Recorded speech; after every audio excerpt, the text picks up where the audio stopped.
Bueno, ahora lo que vamos a hacer es un punteo por algunos capítulos principales o más importantes del Príncipe de Maquiavelo.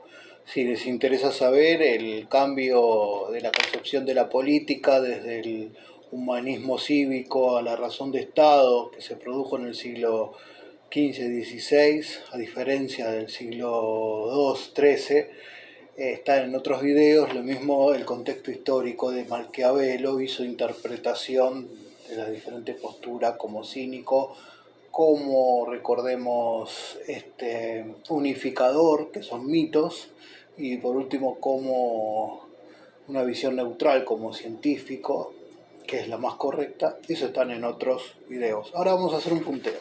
El capítulo 1 nos va a hablar acerca de los principados, que pueden ser hereditarios o adquiridos. Los principados hereditarios, claro, es por sucesión sanguínea, por familias, son más fácil de preservar. Y los nuevos son o adquisición de ciertas tierras por provincia, provincia al territorio, o territorios grandes nuevos adquiridos. Recordemos que en todo esto está siempre la cuestión del poder, la adquisición y el mantenimiento del poder. Nos va a hablar en el capítulo 2 acerca de los hereditarios. Es más sencillo mantener el poder porque el poder también se hereda y la obediencia de los súbditos se hereda, al menos que el príncipe hereditario haga todo lo contrario de que se venía haciendo hasta acá y haga algo en contra de la república, sino mantiene el poder. En el capítulo 3 ya nos va a hablar acerca de los principados nuevos, ¿no? Los principados nuevos dicen que el príncipe puede ponerse en contra de los ciudadanos, en contra de los habitantes, y entonces ser muy difícil de mantener ese poder, o puede hacer cosas que lo favorezcan. Y va a distinguir dos formas o dos clases de principados nuevos. Uno es la adquisición de provincias o de territorios a provincias de igual región y de igual idioma, y el otro son de tierras lejanas u otro tipo de lenguaje, idiomas o culturas. Las de igual región e igual lenguaje y cultura nos va a decir que lo que debe hacer es no hacer algo en contra de los ciudadanos, no ponérselos en contra. Va a tener que eliminar, y usa esa palabra, eliminar a la línea hereditaria anterior de ¿no? Las sucesiones anteriores, y a los seguidores de ellos, si es posible. Y va a tener que tratar de mantener tanto las costumbres como las leyes, y ahí también los tributos de igual manera, para poder seguir manteniendo el poder, la estabilidad política de esa manera. Ahora, cuando nos estamos refiriendo a territorios que son o lejanos o de otro lugar o de otras culturas, son otros los proceder. Primero va a tener que, conviene que el príncipe esté en el lugar, porque va a estar cerca y va a conocer la situación de ese territorio y va a ser conocido y va a ser más fácil de ser amado. Sino también si no, va a tener que contar con un numeroso ejército también en el lugar. Eso es muy costoso, y lo mejor de todo es lograr ciertos puntos de colonización, colonias, personas que sean colonos. Eso es más fácil porque va a ser súbditos de ellos que están en ese lugar y le van a responder. Eso es lo más fácil todavía. Lo que va a tener que hacer acá es tratar de atraer hacia ellos los hombres, las asambleas de hombres, o anularlos de una manera u otra. El capítulo 4 nos va a poner dos ejemplos. El capítulo 3 también habla del ejemplo del rey de Francia, que hizo mal las cosas porque ni siquiera fue al lugar, le dio más poder a un enemigo externo dentro del territorio, trató mal, no estableció colonias, hizo que se aumente el poder de los fuertes, y eso hizo que Francia no pudiera mantener Lombardía. En el capítulo 4, vamos a centrarnos ahora, pone dos ejemplos de dos formas diferentes de ocupar territorios o de extenderse en el territorio. Va a usar el ejemplo de Alejandro Magno con sus generales y el ejemplo también de Darío de Persia. Lo que nos va a interesar es que estas dos maneras, una es teniendo servidores de confianza que administren estas tierras, pero que respondan a él, que sean y que tenga favoritos entre ellos. Esto es lo más fácil para mantener el poder. La otra forma es juntarse con un grupo de varones, varones con B larga acá, varones de la nobleza, ¿no? Como títulos nobiliarios, que tengan territorios y súbditos, pero esto es peligroso porque estos varones puede pasar que se aglutinen contra él, se pongan de acuerdo o que se levantan porque manejan esta gente que son sus súbditos. Eso es lo que es el capítulo 4, ¿no?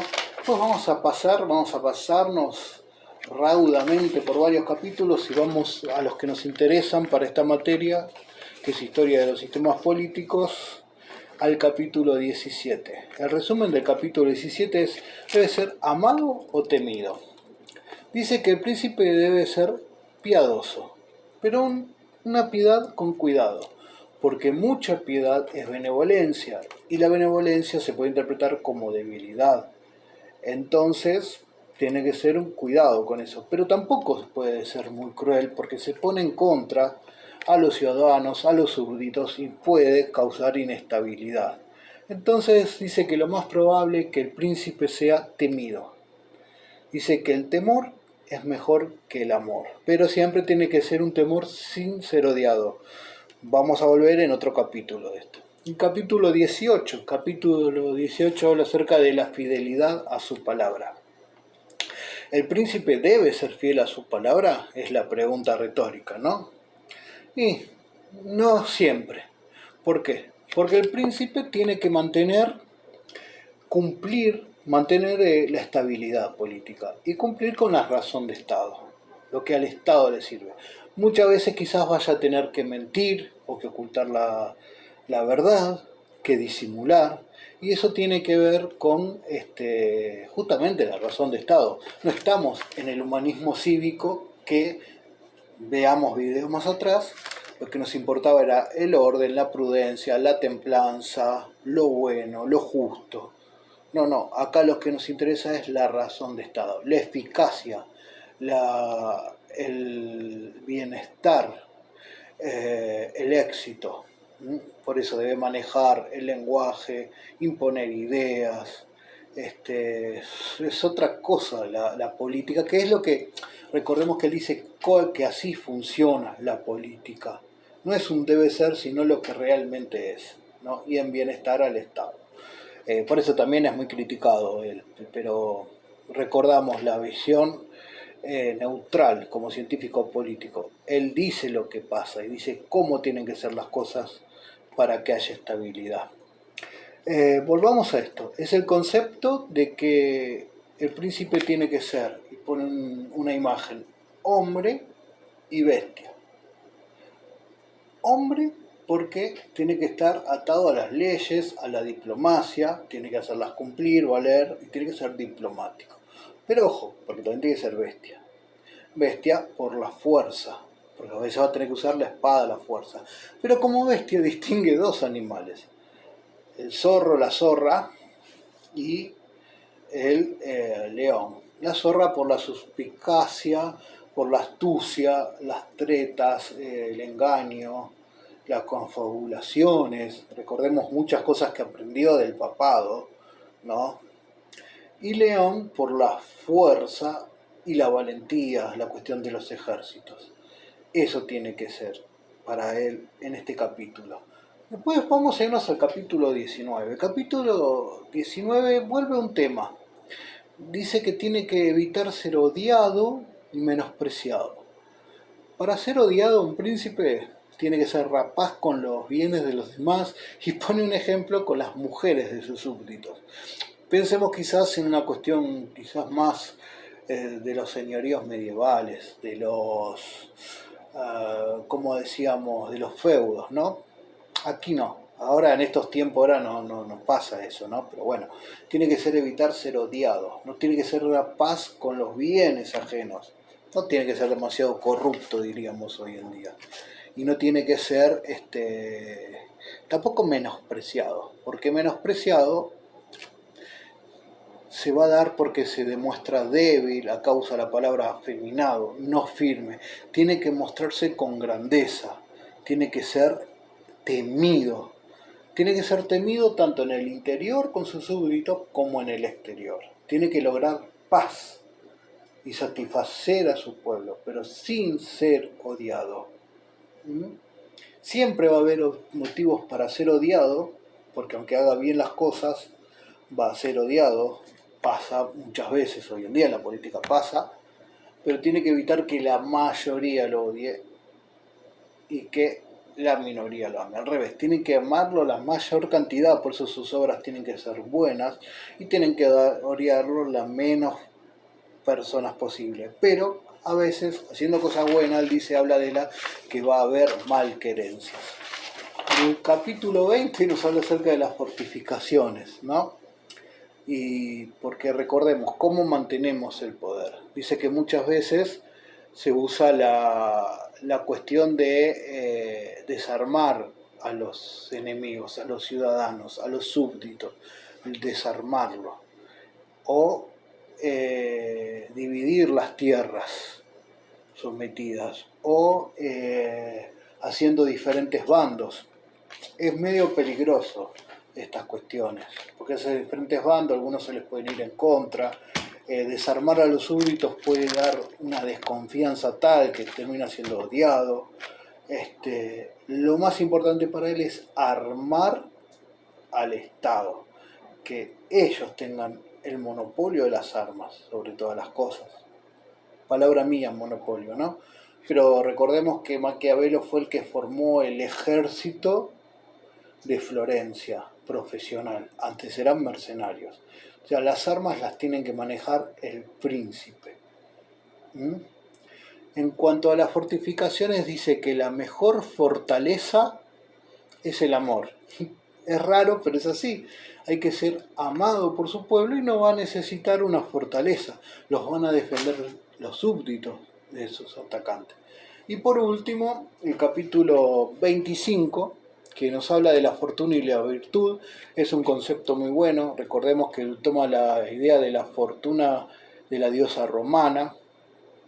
Habíamos hablado una vez, o podríamos hablar alguna vez de ese templo de la fortuna, que la gente quería ir a buscar a la fortuna, pero como no podían entrar, solamente se podía entrar es una alegoría, por una puerta que era virtud, y como no tenían virtud no podían entrar, empezaron a cascotear, a romper las puertas para entrar al templo de la fortuna. Esa es una alegoría que hace Amos Comenius, el pedagogo, creo.